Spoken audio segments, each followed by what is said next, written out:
আপনি যতই ভালো করে থাকেন চলেন বলেন না কেন, আপনি সমালোচনা থেকে বাঁচতে পারবেন। কিছু সত্য আছে মানতে না চাইলেও মেনে নিতে হয়, বাস্তব। আপনি যতই ভালো করে চলেন, করেন, থাকেন, বলেন না কেন, সমালোচনা, বদনাম থেকে আপনি কখনো বাঁচতে পারবেন না। আপনি এর কাছে ভালো হলে দুইজনের কাছে আপনি খারাপ নিশ্চিত হবেন।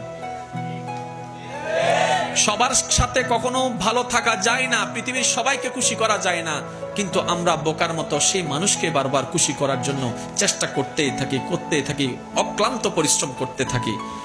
শ্রদ্ধার সাথে বলি, মানুষকে নয়, ওই মানুষের রবকে খুশি করার চেষ্টা করা দরকার।